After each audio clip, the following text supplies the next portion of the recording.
നിരവധി ഗോസിപ്പുകൾക്കൊടുവിൽ എല്ലാം കാറ്റിൽ പറത്തിക്കൊണ്ടാണ് നടി സ്വാസികയും നടൻ പ്രേം ജേക്കബും വിവാഹിതരാകുന്നുവെന്ന വാർത്ത പുറത്തുവന്നത്. മനം പോലെ മാംഗല്യം സെറ്റിൽ വച്ചാണ് ഇരുവരും പ്രണയത്തിലായത്. ജനുവരി 26-നാണ് വിവാഹം. ഇപ്പോഴിതാ വരൻ പ്രേം ജേക്കബിനെ കുറിച്ച് സംസാരിക്കുകയാണ് സ്വാസിക. പ്രേമിനെ താൻ പ്രപ്പോസ് ചെയ്യുകയായിരുന്നെന്ന് സ്വാസിക തുറന്നു പറഞ്ഞു. ഞങ്ങൾ ആദ്യമായി കണ്ടത് സീരിയലിൻ്റെ സെറ്റിലാണ്. എനിക്ക് പ്രേമിൻ്റെ ശബ്ദം വളരെ ഇഷ്ടമാണ്. ഞാൻ മനസ്സിൽ സങ്കല്പിച്ചതുപോലെ പൗരുഷമുള്ള ശബ്ദം.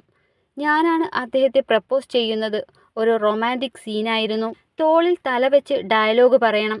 ഡയലോഗ് പറയുന്നതിനിടെ നമുക്ക് കല്യാണം കഴിച്ചാലോ എന്ന് ഞാൻ ചോദിച്ചു. അപ്പോൾ കുഞ്ചു എന്നെ നോക്കി എന്താ എന്ന് ചോദിച്ചു.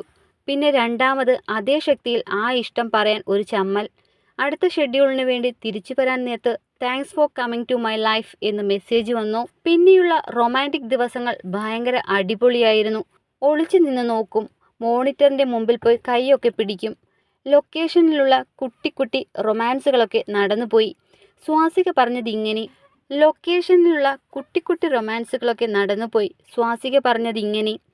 സ്വാസികയെക്കുറിച്ച് പ്രേം ജേക്കബും സംസാരിച്ചു. സ്വാസിക ഭയങ്കര എക്സ്പ്രസീവാണ്. ചിരിക്കുന്ന കാര്യത്തിലും കരയുന്ന കാര്യത്തിലുമൊക്കെ. തൻ്റെ ജീവിതത്തിലേക്ക് കടന്നു വന്നതിന് നന്ദി പറയുന്നെന്നും പ്രേം ജേക്കബ് വ്യക്തമാക്കി. അമൃത ടിവിയിലാണ് പ്രതികരണം. സിനിമാ രംഗത്ത് തിരക്കേറവെയാണ് സ്വാസിക വിവാഹ ജീവിതത്തിലേക്ക് കടക്കുന്നത്.